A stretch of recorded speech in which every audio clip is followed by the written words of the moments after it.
Hey everybody, Josh from SILCA here, bringing an episode to you today that, quite frankly, you asked for. When we did the chain cleaning in the shaker bottle, we had so many requests from people coming in to say, what is the best ultrasonic cleaner? You know, I talk in that video about how using the shaker bottle can get you about 95% of the way to ultrasonically cleaned.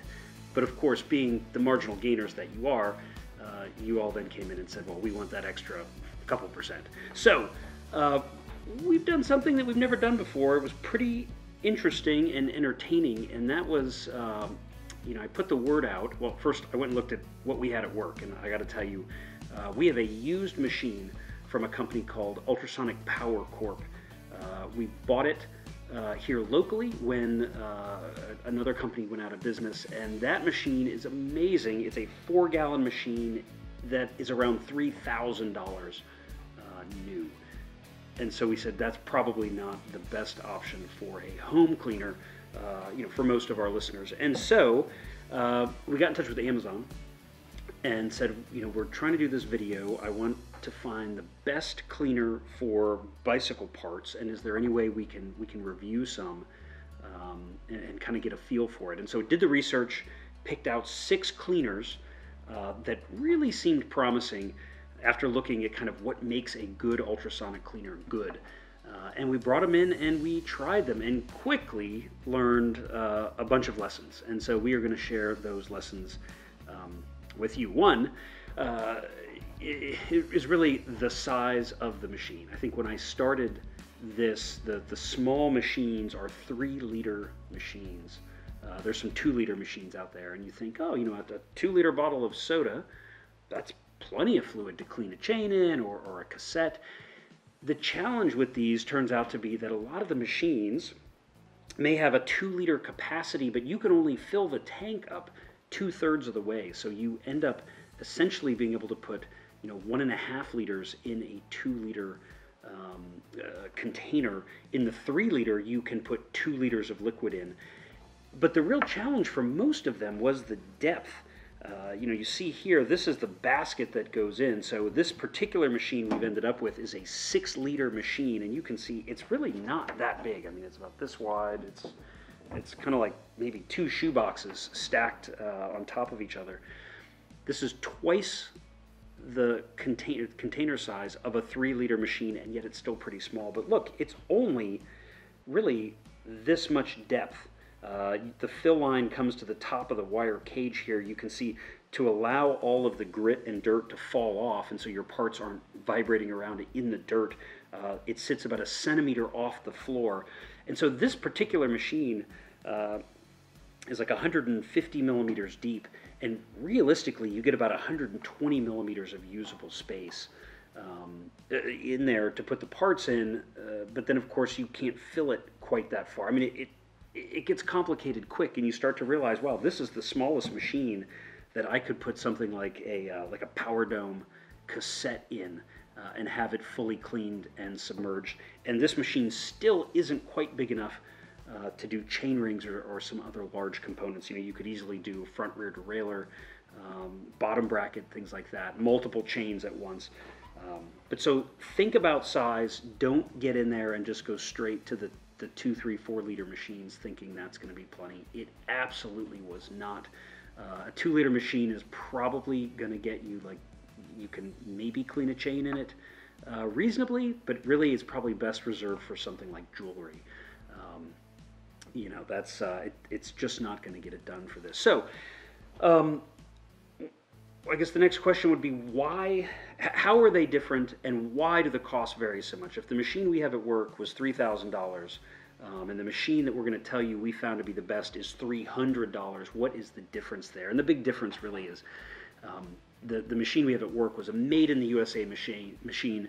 It uses what are called bar transducers. So you think of how the waves are made in this machine.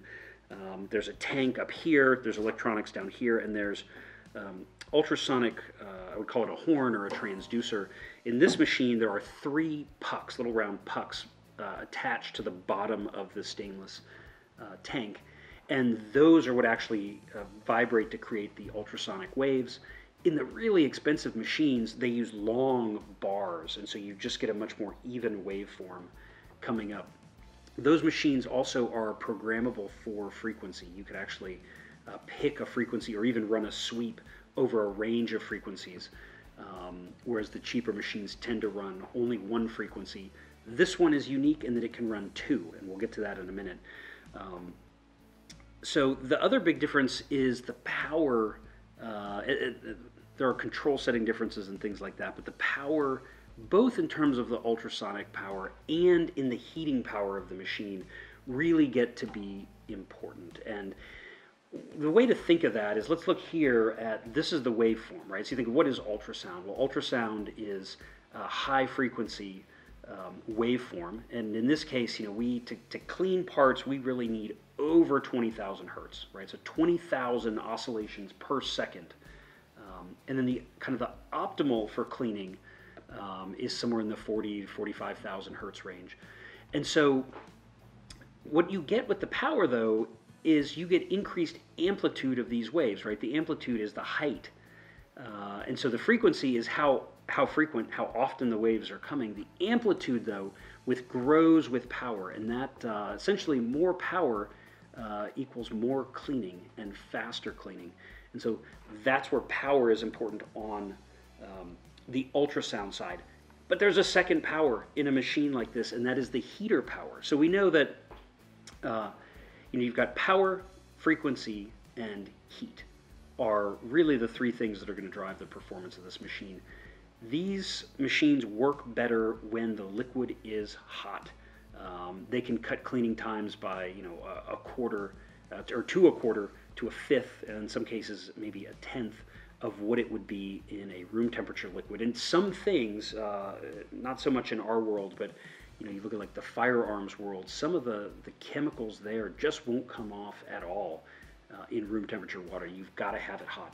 So heat is a big deal, and the big deal for us as the user of this machine is how quickly it gets hot, right? That is one of the things that I found in trialing these machines straight away, is that some of them could take almost an hour just to come up to temperature before you could even start cleaning the parts in the machine, and that is just super frustrating. So we looked for machines that had higher heating powers as well as higher ultrasonic horn powers. And so what we come down to, as we really settled on this machine out of the 6 that we tested, this machine at this size, 6 liters, I'm only filling it 2 to 3 liters, right? So using about half the capacity.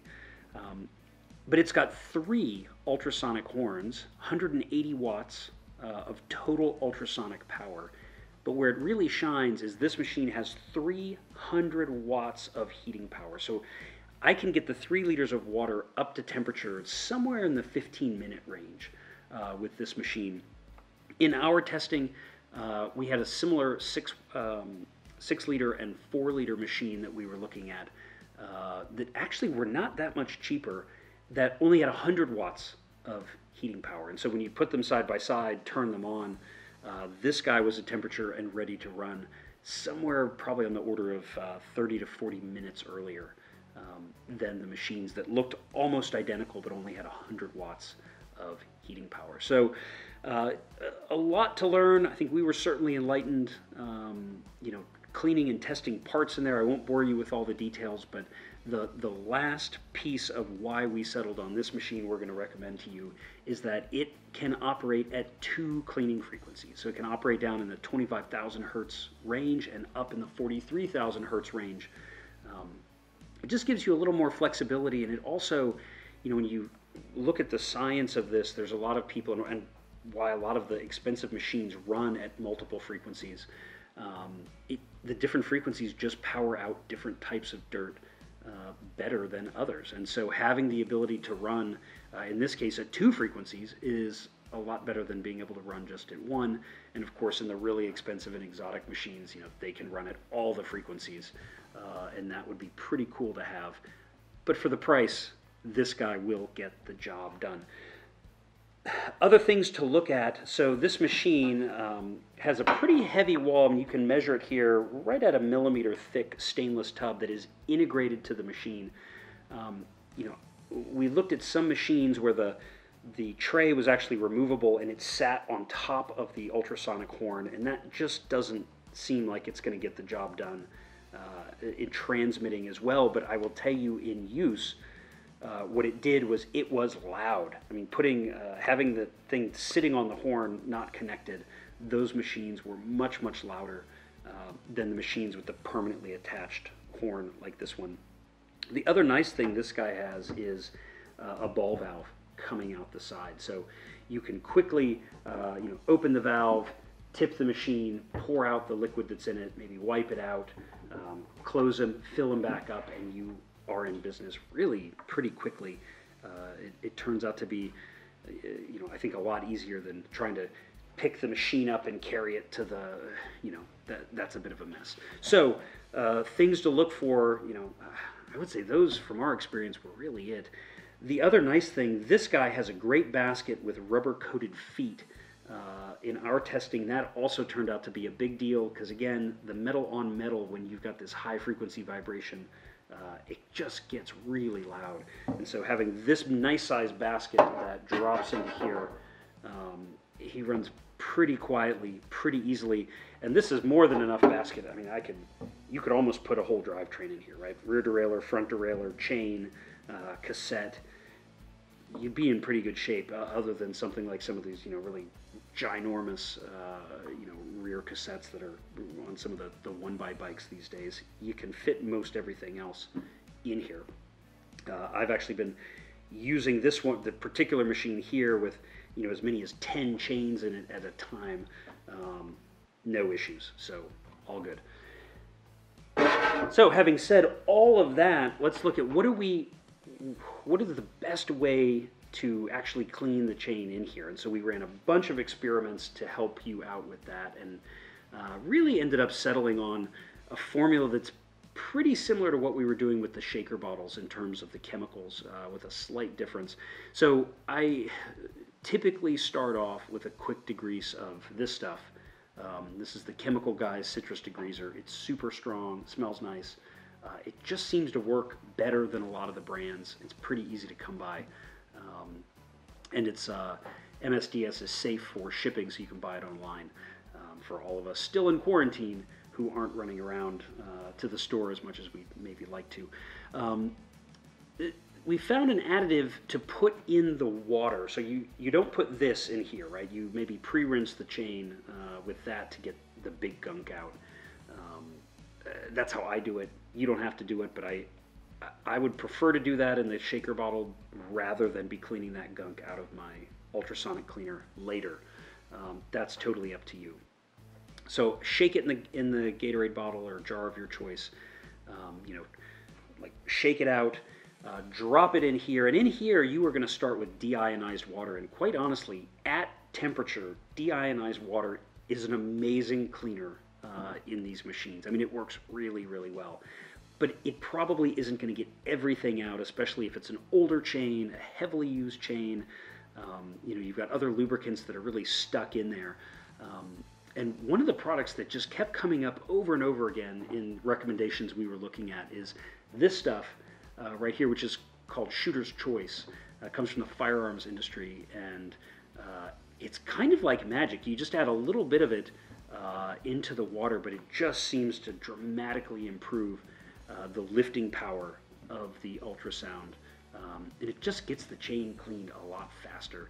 It's also not terribly expensive. There's some super concentrated stuff that we looked at that was recommended to us, and it was like $200 a gallon, and you only used, like a cap full per thing. I mean, I think it turned out to be 20 years worth of chemical, and this stuff just seems a whole lot cheaper and easier to use, and you can find it easily on Amazon. And then the last thing is when you come out of the cleaner here, and your chain is super clean, it's still going to be full of water, and if you used an additive like the Shooter's Choice, there's going to be a little of that residue that you don't want on the chain, and so you do want to do the alcohol rinse. And this is probably my favorite part of this, all the discovery we had here. I discovered this stuff. This is from the aptly named Quality Chemical Company. It is 190 proof denatured alcohol. Now, let's put that in perspective. This stuff that you buy at the hardware store, this is the exact stuff that I buy at my hardware store, it typically comes in 100 to 120 proof. The rest of that is cut back with water. 190 proof, that's 95% pure alcohol. This stuff is amazing as a cleaner, and it evaporates so quickly.